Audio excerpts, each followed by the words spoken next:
Webuuza lwaki father ayambadde olubugo. Ekima oye, ekima oye, ekima oye. Kuyo olwasooka okuleka nga twasoma SSG agamba this is the first cloth in Buganda.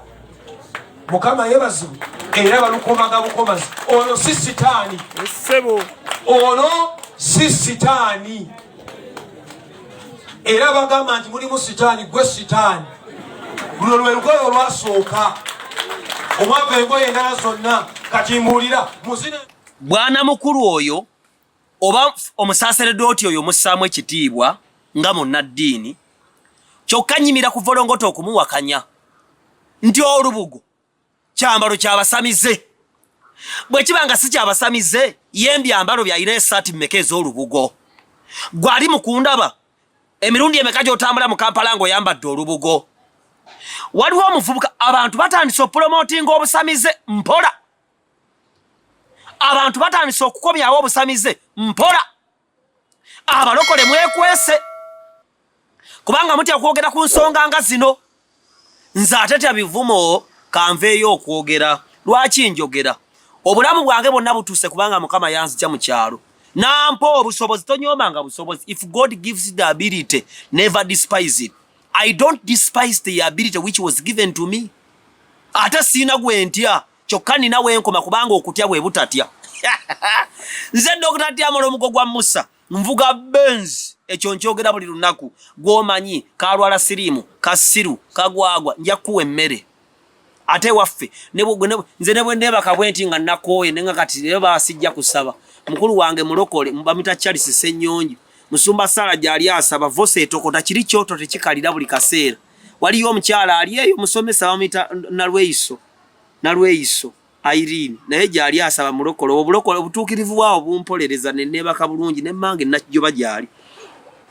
Abantu batandise okuzza obusamize TikTok oyo kejjudde munono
abantu bakomezaawo obusamize. Oyo omuvubuka Godfather oyo gwolaba awolereza obusamize.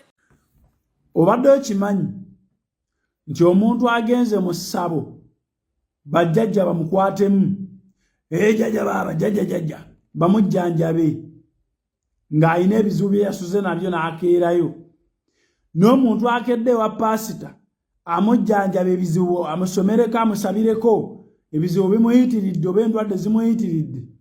N'omuntu akedde wa seeka ebizibu bimuyitiridde. Bonna babeera basamize. Bonna bagwa mu ttuluba lyerimu mu maaso ga Katonda. Bonna babeera bamaze okukkiriza nti Katonda alemereddwa kati pasita yayamba. Katonda bimulemye kati seeka yayamba. Katonda bimulemye kati jjajja Lubengo yayamba. Gwayagala okumpakanya olinayo ekitabo kyonna oba olunyiriri mu kitabo kyonna lw'omanyi nga Katonda agamba nti ajja kuteekanga obwesige bwe mu muntu omulala ataliye.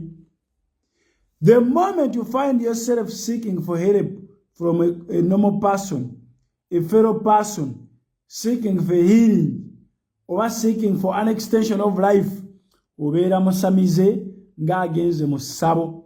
Obeera musamize ng'agenze wa pastor gundi. Taina tabbu kati nange nkomyewo okwolereza Kristo yafa ku musalaba ogw'omu makkati. Ekisooka mugamba abazungu batuleetera eddiini muli basiru essimu ze mulina za abazungu. Njagala ojja wakanya omuzungu ng'okutte essimu yo emmotoka mutambula z'abazungu bw'obanga abazungu batuleetera eddiini n'essimu bazituleetera n'engoye ze twambala zaabwe njagala weekolera olugoye olwambale oli kulya abazungu batuleetera eddiini ebababe ng'oli ku ssimu y'abazungu kkiriza wakutwale nze sina byenkaana abazungu bansinga naye Kristo wa mazima kati njagala mbannyonnyole waliwo ebintu ebyali ebirungi mu ntandikwa ne byonooneka omulabe n'abiyitamu mangu kiringa omufaliso omulungi singa okuteeka wali amazzi kyangu nnyo okuyitamu amazzi ne gwonooneka oba ne guvunda omuceere emmere etuwoomera lwaki tugutereka ewakalu nti omuceere kasita gugendamu amazzi gwonooneka mangu nnyo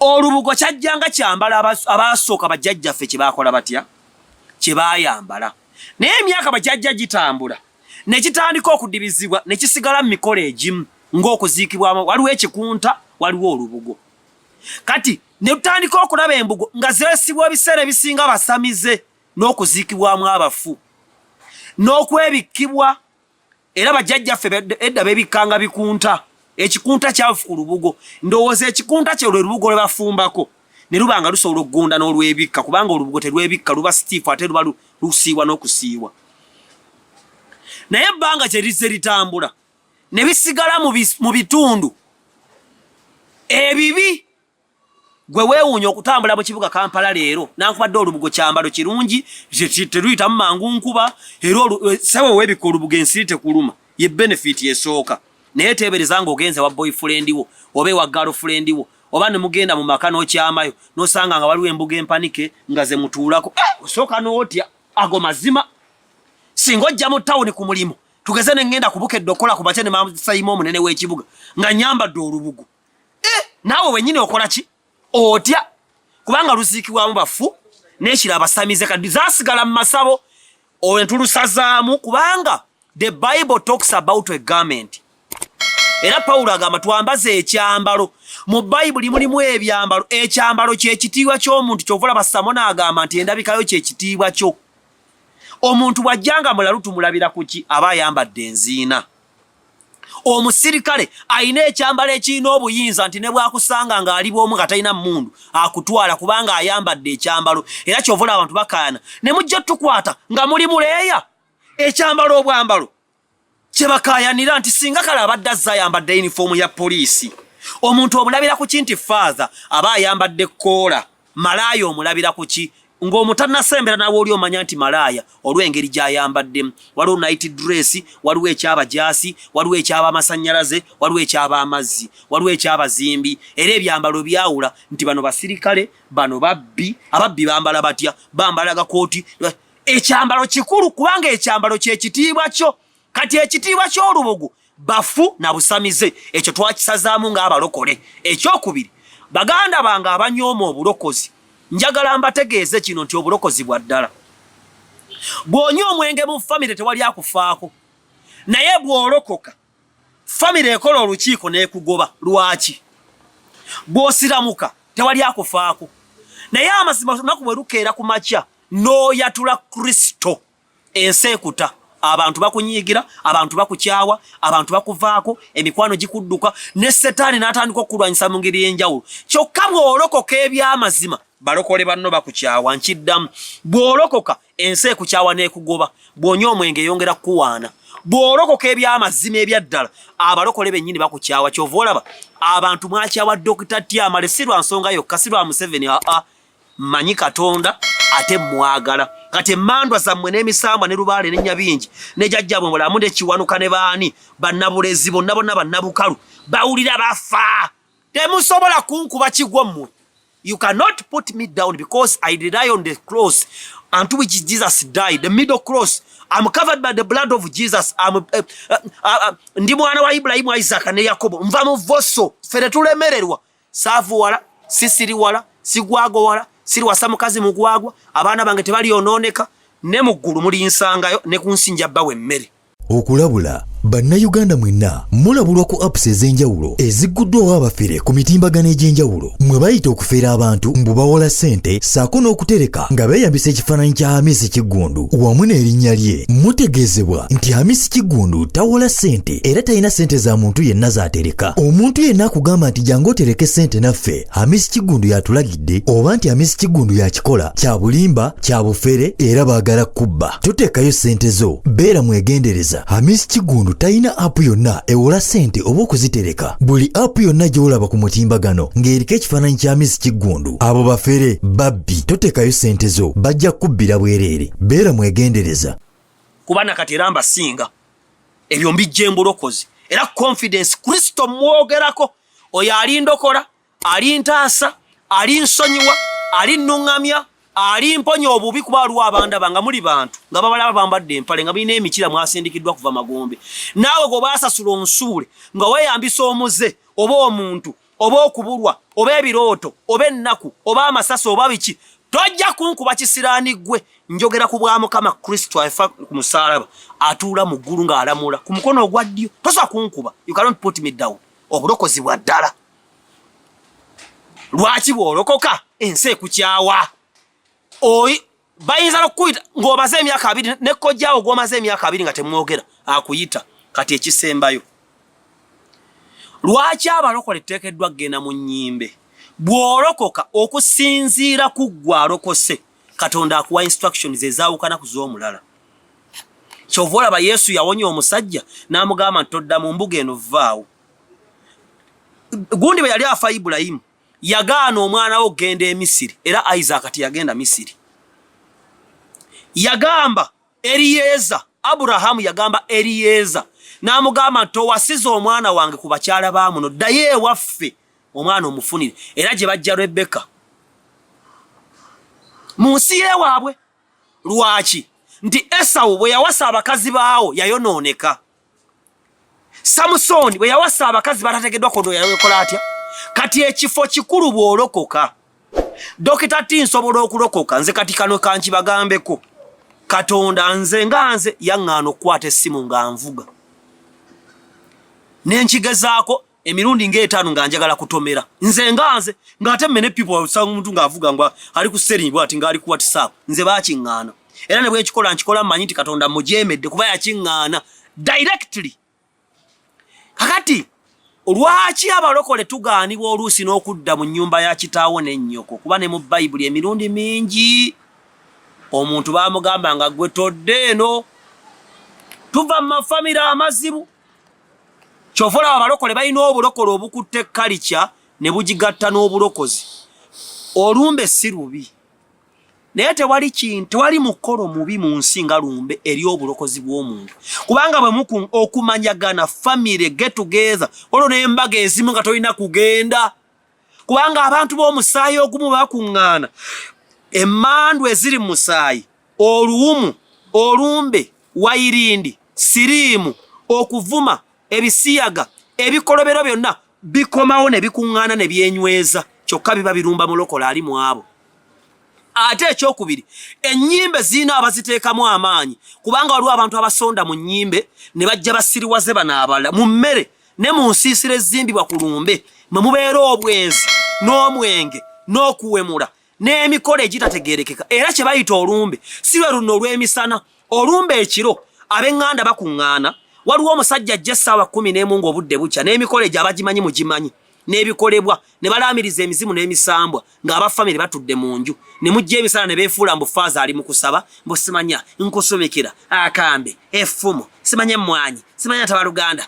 Kati eriibwa ku lumbe ey'ekiro yembi ennyo okusinga ey'emisana mmwe gye mulowooza nti yaki. Kubanga the Bible talks about food.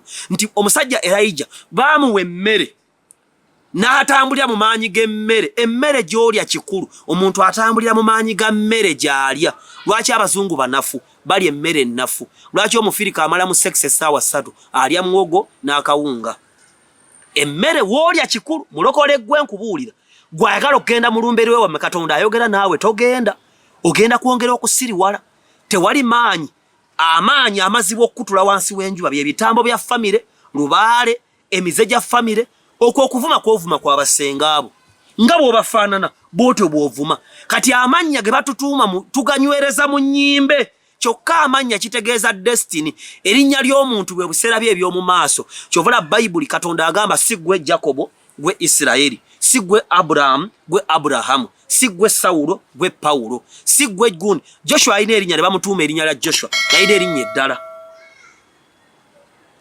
ne bayibuli ekyusa amannya tamuzadde oyo kinene oyo lubuulwa oyo kafeero oyo sembuusi oyo tebatuulwa osimanya abasajja kambwe osimanya abasajja biki osimanya gundi aganyanya bwe gatyo gabeera mu kalicha mbabuulira baganda bange nja kwongera okudda okukatiza ekigambo ky'olumbe kuba tebujja kummala naye obulokole tobuzannyirangako oyo omusajja father alimba olubugo ye emirundi emeka gyagenda kwa lutaali ng'alwambadde era emirundi emeka gyatambula ng'alina olubugo andagayo vesti ye nga ya lubugo oba empale ye nga ya lubugo God Father kituufu byogera bituufu naye naawe olina b'okyamya bangi katonda jangu olokoke okkirize Kristo bw'ola ayagala okunnumba ojja kukakasa Dr. T waliwo omusajja akutte ekiso kijja kukusalamu eri kyetutte ani agoba nawe ono yagoba ayo taata ayinza okufaayo ali bulungi wano bakadde kiki kino